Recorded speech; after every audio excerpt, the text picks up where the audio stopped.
చూస్తున్నారా? ఇదేంది అర్థమైపోతుందా మీకు? నోరు ఊరించే దోస ఇత్తనాలండి. దోస ఇత్తనాల పచ్చడి చూడండి, చూస్తుంటేనే నోరిపోయిద్దండి. ఈ పచ్చడి వచ్చేసి చపాతీలోకి కానీ పులకాల్లోకి కానీ వేడి అన్నంలోకి నెయ్యి వేసుకొని ముద్దపప్పు కాంబినేషన్లో చాలా బాగుంటుందండి. ఈ పచ్చడి కావాల్సిన పదార్థాలు ఏంటో, దీన్ని తయారు చేసే విధానం ఏంటో మనం వీడియోలోకి వెళ్ళి చూద్దాం. హాయ్ ఫ్రెండ్స్, మీరు బాగున్నారా? మేము బాగున్నామండి. ఈరోజు వచ్చేసి ఇదిగోండి దోస విత్తనాలు చూస్తున్నారు కదా, మీకు అర్థమైపోయి ఉంటుందండి. చాలామందికి తెలియదండి, తెలిసిన వాళ్ళకి చెప్తున్నాను, తెలియని వాళ్ళకి చూడండి ఒకసారి. ఇదిగోండి దోస విత్తనాలండి. దోస విత్తనాలు తెలుసు కదా, ఎండి దోస విత్తనాలు. ఇదిగోండి ఎండి దోస విత్తనాలతో పచ్చడి చేయబోతున్నానండి. వెండి మిరగాయల కాంబినేషన్ చాలా బాగుంటుందండి, చాలా టేస్టీగా ఉంటుంది. ఇదిగోండి దోస విత్తనాలు వచ్చి ఈ కప్పుతో ఒక కప్పు శనగిత్తులు, ఇవి వచ్చేసి ఒక 50 గ్రాములు ఎండుమిర్చి అండి.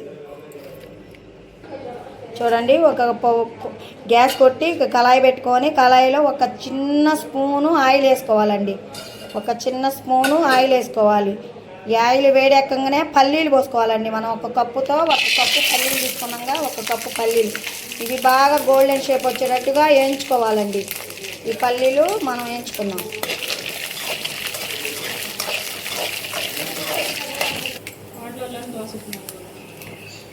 చూడండి, చక్కగా మనకి పల్లీలు వేగిపోయినాయి కండి. ఇప్పుడు దీంట్లోకి మనం దోస విత్తనాలు వేసుకున్నామండి. ఇంక తీయకుండా డైరెక్ట్గా దోస విత్తనాలు కూడా వేసేసుకున్నాం. చూడండి, ఒక కప్పు తీసుకున్నాం కదా దోస విత్తనాలు, ఆ కప్పు కూడా మనం వేసుకొని లైట్గా వేయించుకోవాలండి. దోస విత్తనాలు ఊరికనే మాడిపోతాయి.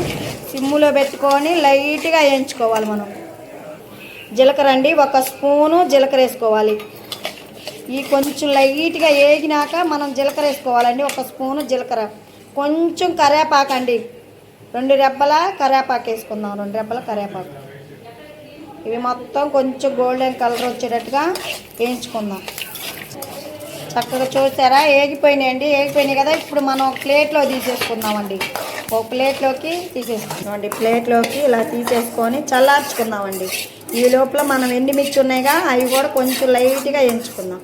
అదే బాండీలో మళ్ళీ ఒక స్పూన్ ఆయిల్ పోసుకొని ఎండుమిర్చి మనం లైట్గా వేయించుకోవాలండి. ఎండుమిర్చి ఒక స్పూన్ ఆయిల్ పోసుకొని ఎండుమిర్చి వేయించుకోవాలి.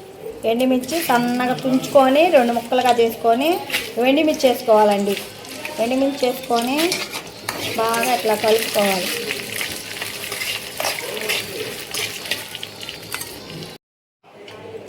చక్కగా ఇలా వేయించుకోవాలండి. ఇలా లైట్గా చూసారా, కొంచెం కలర్ చేంజ్ అవ్వాలండి. ఇలా కొంచెం కలర్ చేంజ్ అవ్వాలి.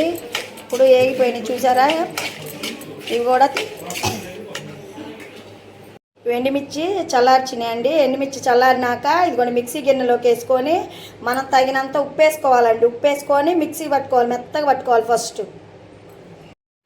ఇదిగోండి ఇక్కడ కారం వేసుకున్నాం కదా, ఈ కారం ఇదిగో ఇట్లా మెత్తగా రావాలండి. ఇట్లాగా మనకి ఇట్లా పొడి అవ్వాలి. ఈ పొడి అయ్యాక ఈ పొడిలోనే మళ్ళీ మనం శనగిత్తులు దోస విత్తనాలు ఉన్నాయి కదా, ఈ దోస విత్తనాలు కూడా ఈ దీంట్లోకి వేసేసుకోవాలి, మిక్సీ పట్టుకోవాలి. ఒక కప్పు చింతకాయ పచ్చడి వేసుకోవాలండి. ఒక కప్పు చింతకాయ పచ్చడి వేసుకొని కొంచెం వాటర్ పోసుకొని మళ్ళీ మిక్సీ పట్టుకోవాలి. చింతకాయ పచ్చడి లేని వాళ్ళు చింతపండు కూడా వేసుకోవచ్చు అండి. చింతపండు నానేసి ఒక 5 నిమిషాలు నానేసి ఆ చింతకాయ పచ్చడి కూడా వేసుకోవచ్చు. ఒక రెప్ప చిన్నెల్లిపాయలండి, చిన్నెల్లిపాయలు కూడా వేసుకోవాలి. లాస్ట్లో వాటర్ పోసుకొని ఒకసారి వరుస వేసినాక తర్వాత చిన్నెల్లిపాయలు వేసుకోవాలండి. ఒక చిన్న గడ్డ సైజు. ఒక బాండీ పెట్టుకొని గ్యాస్ కొట్టుకొని అదే బాండీ పెట్టుకొని తాలింపు చేసుకున్నామండి. ఇంకా పచ్చడి అయిపోయింది కదా, మనం పక్కన పెట్టుకున్నాం కదా, మిక్సీకి వేసుకొని ఇప్పుడు బాండీ పెట్టుకొని దాంట్లో ఒక స్పూన్ ఆయిల్ వేసుకొని ఒక 2 గంటలు ఆయిల్ అండి. ఆ గంటతో 2 గంటలు ఆయిల్ పోసుకోవాలండి.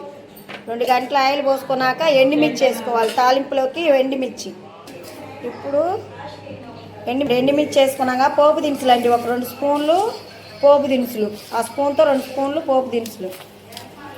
పోపు తాలింపు పెట్టుకోవాలండి. చిన్నెల్లిపాయలు అండి, కచ్చాబచ్చ దంచుకున్న చిన్నెల్లిపాయలు.